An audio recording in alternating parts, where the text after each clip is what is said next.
Hey, everybody, welcome to Hammer Down on the Market Scale Network. I'm your host, Mike Bush, and I'm so excited about today's guest.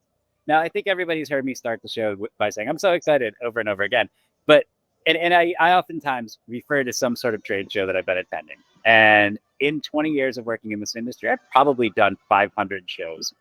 But there are two that stand out to me. The first one was the reason that this podcast exists. It's a USC supply chain event. I was given the opportunity to be in a room full of MBAs who are really focused on actually trying to get into supply chain, which is amazing. And the second show, honest to God, my favorite show of the year, because it brings together like-minded individuals who are focused on a cleaner, better supply chain. And this gentleman, so that show is the ACT Expo, and this gentleman runs communications where he's Lawren Markle. Lawren, welcome to the show. Hey, thank you, Mike. It's great to be here, and I appreciate your time. Lawren, so I know the ACT Expo is owned by TRC Companies. Can you tell me a little bit, who is TRC Companies? You know, what is the whole goal of the show? And I haven't actually given away what the acronym stands for yet on ACT Expo. Yeah, so our outfit is completely focused on the transition to clean transportation in the commercial fleet world, and so for many years, 30 years, we did business as GNA, and ACT Expo is a 15-year-old show, and about a year and a half ago, GNA was acquired by TRC, and TRC is a large company that's focused on the utility sector primarily. So they help the utilities figure out transmission, distribution, generation projects at scale, right? So it's a kind of a logical extension of our work in the EV space, because you got to start looking up you're looking towards the grid now to figure out where the power is going to come from, and getting it to the places where you need to charge trucks and that sort of thing. So it's a really interesting marriage with TRC now owning our Clean Transportation Solutions team. But ACT Expo, man, we just keep going. It's going to be our 15th year this year. We are back in Anaheim, April 28th for 4 days. And as usual, we're focused on advanced clean transportation. So looking at really what's driving this transition to clean trucking and clean commercial fleets. What are the technologies? What are fleets doing that's working? That's really our focus, right? It's about peer-to-peer learning and trying to help these fleets look at what's actually out there that's working in this transition. I love the way you phrase that. One of my favorite things about the show, honestly, like I attend too many shows, but when I leave ACT Expo, I've usually got something like 120 pages of notes to share out. I have learned so much more about everything in this space, and I live and breathe like clean trucking. Like whether it's here are the different fuels that are coming out there, here are the new technologies. Lawren, as you're looking at the 2025 ACT Expo, what are you most excited about? What are you hoping people walk out with? Well, that's a great question. It's an educational conference, right? We have become successful and we've grown every year because it's not just about the exhibits. It's not just about selling booth space. We're trying to put together simply the best content we can, where you've got, fleets up on stage talking about the projects they've been working on, talking about successes and, challenges they've had with various technologies. Looking down the road, what are their plans? What are their strategies? How are they adapting to the current market? So, and then all these deep dives on these technologies too. Is natural gas making a comeback? Where are those applications working the best? Show me a couple of at-scale battery electric fleet examples. What's the recipe for success in those operations? So we're really trying to put forth those case studies, those examples that the fleets can look to and take a page from those as they consider their own strategy, their own technology decisions. And then, of course, you got the expo floor where they all, go out and take a look at, the latest innovations that, I think this year we're going to have about 475 exhibitors. So the hall's gotten a lot bigger over time. Last time we were in Anaheim was year before last. We had 2 of the halls. And this year we are doing all 4 halls. We're taking over the entire convention center. And so we'll even have trucks outside. So we're bursting at the seams in Anaheim this year, and it should be a lot of fun. One of my favorite things, and I make this joke, like when talking to people about clean trucking, there's 2 types of people in the industry. The first folks are like, yeah, man, I'm all in. This is going to happen. And the second folks are like, yeah, I'm all in. And by God, by 2040, I hope you forgot what you told me. How do you go about kind of parsing that out and finding the folks that are really enthusiastic and the folks that are really kind of aligned with a more environmentally sustainable supply chain? Yeah, well, look, we don't try and stack the deck too much. We want to put up fleets that are, representative of, those that have faced challenges, those that are, really doing a great job, because you learn something from all of those, right? And you'll have different perspectives. I know last year there were some of the speakers on the main stage that were critical of the transition to EVs, for example, and talking about the challenges with infrastructure or, other aspects of the operations, moving into zero emissions, right? So we try and put people out there that are going to give you the facts as they see them. But yet we do try and bring in those fleets that are, progressive, making these investments so that everyone can learn from them and learn from, lessons learned, right? Things that work, things that they wish they had done differently in their investments. And from that, the industry gets smarter and we move forward. And I think this year we're going to be more focused on operational success and economics, right? These investments need to make sense. You need to be able to operate, efficiently and reliably. You need to be able to do it on a budget that makes sense. I think there's a shift this year, maybe less regulatory pressure and more driven by sustainability goals. So the content will reflect that. We're really trying to get to a point where the content reflects the conversations that fleets are having around their table every day as they look at this transition. So we can answer those questions for them. Yeah, I love the way you phrase that, and I think in the past couple years, inevitably somebody on the main stage says we all want clean air, but we don't know who wants to pay for it.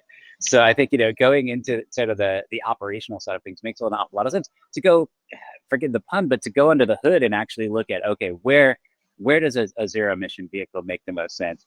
Where does the type of fuel, what's the right type of fuel for the right use case? And I think that's one thing I've taken away from the ACT Expo over the years is that in drayage, in that first mile from the port, electric vehicles make a lot of sense. But if you're going 300 miles or 500 miles, maybe that's not the right truck, and then you can look at, okay, is hydrogen the right move? Is it a methanol fuel? Is it all sorts of, is it, I know you touched on natural gas. Is it all those things? And I think that to me is really interesting, but to me, it actually creates more confusion because instead of saying, hey, you go to a diesel stop, you fuel your truck and you go, do you think that the trucking community is ready for sort of this shift to lots of different fuels with lots of different trucks? How do we get to this point? Well, I think every operation is different, right? You have to think about your duty cycle, what you're actually carrying, how far you're going. Is it, return to base operations that would favor, charging overnight? Is it, long haul?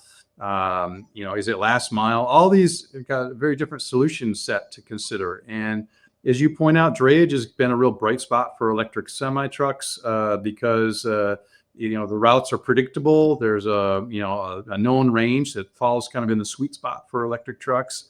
And we've seen some fantastic at scale operations here just in LA where we're based. You've got companies like NFI and Schneider and Forgen and Height Logistics, Amazon even, right? That have successfully deployed electric Class 8 trucks in drayage applications. And, that supports the port goals too. The ports are all trying to move to cleaner air solutions because there's a community by the ports that's heavily impacted by diesel. So it makes a lot of sense and it's economically working out. It's a good match. I think last mile is another great one. Many of us have seen, FedEx and Amazon with electric vehicles making those last mile routes. And, that's proving to be a really solid model. The school bus market's heated up a lot in terms of investments there. So, electric, we're starting to find success at scale in various segments. By the same token, now I think renewable natural gas is getting a second look. There was a period of time there where, it wasn't seen as a zero emission technology. And so not every scheme was going to reward you for making that transition. But I think more and more now people are realizing it's a negative carbon footprint if you look at well to wheel. So it's great for sustainability, and then you get the long range and the driving characteristics closer to diesel, especially now that you have the 15-liter natural gas engines coming into the market, and those are coming out in greater numbers this year. So there are a lot of fleets giving that another look. So again, ACT Expo is kind of where you come to see, ask those questions, find out what fleets are actually running, how are they doing with those technologies, what's fueling like for natural gas. Do we have to put in one charger for every electric truck? All these questions that help you figure out scope and economics and, pencil out these projects. That's what people are going to, find out this year as they have in past. Sure, understood. Lawren, going kind of into the weeds or going behind the scenes a little bit. And you and I have spoken enough times. I know how much you care about the show, making sure everybody has an amazing learning experience. It's very cool. Not everybody is like that. It's really it's genuine and it comes through. What if every person that attends a show, what sort of takeaway, or what is the one thing when everybody leaves that you hope they're saying X, whether it's the show was great because, or hey, I learned something new, or what's the one takeaway you hope every attendee has? Well, there's a lot to see, the huge expo floor, all these new technologies. You got the ride and drive, right? So you get to get in some of these vehicles. I know Tesla Semi made its first appearance in public for a ride and drive at last year's show, and we'll have them again this year. But other new zero emission trucks will be there that you can test out and go on rides. That's some of the wow factor, I guess. But it comes back to, again, this peer-to-peer learning, right? I want people to leave ACT Expo talking about, hey, we heard from, this particular fleet, and, we learned so much in this session about, fueling hydrogen trucks and, whether that's a good solution for us. It's this peer-to-peer learning that is driving returns to ACT Expo every year, because they realize this is not stuff you can read in a magazine. It's not stuff you can even, learn from your vendors and your OEMs. It's talking to folks who have done these deployments and been down this road and all the things they have figured out along the way. And that all comes out in this educational content. So we want people to walk away thinking, hey, I've got my strategy figured out this year. I've talked to enough people that I feel confident with this, this plan we've developed. And, we're going to make some changes based on what we learned here today. So it comes back to fleets walking out of the show with more confidence in their strategy for the year ahead. And it's important because there's a lot of uncertainty in the market right now. Everything from, freight rates to the regulatory environment. There's a lot of flux. Businesses don't like that uncertainty. So as much as we can help reduce that uncertainty, help them understand their strategic direction, that's a big help. Sure. No, I got you. So I usually end every show with a question of, if you were talking to a new or recent college grad, that says, I'm thinking about supply chain, what advice would you give? But I want to go a little bit different here. So you throw one of the most, and again, it's optimistic, it's very learning focused. You throw one of the most educational trade shows in our entire industry. If you were talking to a college kid who said, I'm going to this show, what advice would you give that student to get the most out of being at ACT Expo? Well, first off, a lot of times the students that are going to come, they'll get the Expo Hall only pass because it's more affordable. This year, we're doing an Expo Hall theater. So you'll have a lot of visionaries and experts on the floor that you can come and check out sessions without having the full conference pass. And I think that's a big help for, the people that are looking to enter the workforce. We also do we think of in terms of projects. Like if you think about the Jetsy project, that's a 100 electric truck, Class 8 truck project, 2 fleets, 2 different OEM truck makers, different charging companies. And we'll actually help students navigate all those booths at the show. So you can go and talk to all the partners on a project like that and understand how one of those projects comes together. You learn about the maintenance side. You learn about the infrastructure side. You learn about energy management, right? Even in facilities management, maintenance, there's a lot of opportunity in this transformation of the the commercial fleet market. And all of these positions are, going to be hiring. So, if you come to the show, look around, ask the right questions, look for people who are going to need interns. Maintenance right now is an area where there's not enough heavy duty, new tech maintenance professionals out there. So opportunity at the fleet operations level, at the facilities management level. That's an area where people don't understand it enough yet, and those jobs are going to be coming. So it's a great place to learn, and we do try and help students out with pointing them to the right booths to look at and understand how projects like that come together.